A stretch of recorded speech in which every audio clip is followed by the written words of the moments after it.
بسم الله الرحمن الرحيم اللهم صل على سيدنا محمد وآله وعترته بعدد كل معلوم لك. عزتمن مسلمانانو څنګه چې تاسو ته معلومه ده چې شپږشتم تاریخ باندې زموږ د ترجمې ختم را روان دی. اختتامي پروګرام زموږ هر پروګرام یعنی د ترجمې شروع چې شوی ده نو هغه د اکابرینو د راتګ نه شوې ده. اکابرینو زنګ افتتاح کړی د هرې سپارې په شروع کې منځ کې بعضې وختونو کې راغلي دي. تاسو د هغې نه مستفید شوي د دعاګانو نه د هغې د ملاقات نه په دغه بابت کې د آخري پروګرام دی. موږ ستاسو ته عرض کوو، درخواست کوو بلا تفریق د فرقې، بلا تفریق د رنګ و نسل، بلا تفریق د پارټۍ، هره پارټي چې وي د هر سیاسي ګوند سره چې تعلق ساتي، خو زموږ ورته دا یو اپیل دی چې تاسو ټول ملګري دا قرآن زموږ د ټولو مشترک دی. دې کې دا نشته چې دا د پی ټي آی دی یا د جمعیت علماء اسلام دی یا چې دی نو د سین دی یا د فا دی یا چې دی نو دا د مسلم لیگ کاپ دی یا د بل دی یا د بل، دا زموږ د ټولو مسلمانانو.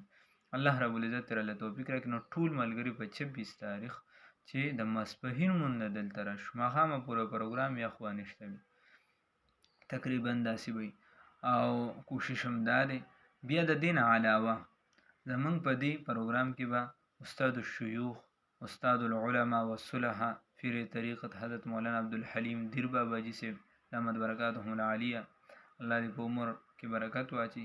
لکه شان شیخ القرآن والحدیث حضرت علامه استاد الاساتذه غفور الله بابا جی صاحب دامت برکاتهم العالیه، الله رب العزت روغ صحت ور نصیب کړي هغوی.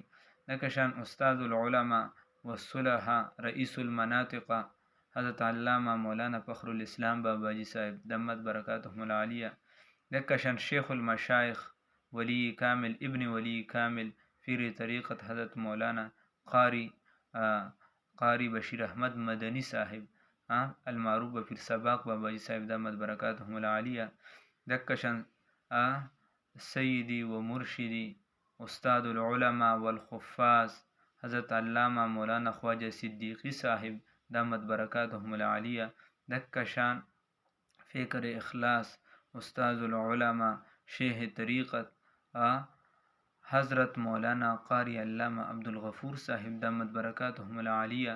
لکه شان استاد التفسیر شیخ القرآن والحدیث حضرت مولانا حبیب الرحمن صاحب دامت برکاتهم العالیه. لکه شان د حضرت محب بابا جی صاحب فرزند ارجمن مولانا قاری احسان الرحمن محسن صاحب دامت برکاتهم العالیه. لکه شان زمونږ استاسو د علاقې مشر عالم حضرت مولانا شجاع الملک صاحب دامت برکاتهم العالیه. دا ټول اکابرین دی به تشریف راوړي. استاد محترم استاد العلماء منبع العلوم والفیوز والبرکات حضرت مولانا مفتی عبدالکفیل لدیانوی صاحب دامت برکاتهم العالیه. او دکه شان دا به په سربراهۍ کې کیږي، په سرپرستۍ کې به کیږي استاد العلماء استاد فارسیات حضرت مولانا محمد ولی صاحب دامت برکاتهم العالیه.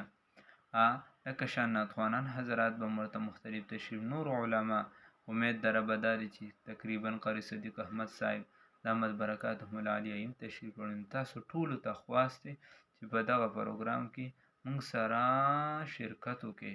الله رب العزت به تاسو له ډېر لوی اجر درکړي. او دغه اکابرینو سره خلک ملاقات لپاره ډېر سعی او کوشش کوي، منډې تړې وي، بیا الله رب العزت موږ ته دا فایده راکوي. په دې ځای کې ورسره موږ میلاویدی شو، دې ځای کې چې دی نو موږ د هغې بیانات اورېدی شو، د هغې مخ ته کتې شو، نو چې د دې موقع نه فایده واخلو. الله رب العزت ترله توفیق راکړي. 26 تاریخ د ماسپښین لمونځ، 26 تاریخ د ماسپښین لمونځ او دعاګانې د پروګرام دپاره وکړئ چې الله رب العزت زما او د ټولو ملګرو دپاره د اخلاص او د ټول عالم زموږ دپاره د خیر او د اصلاح ذریعه وګرځوي. والسلام مع الاحترام.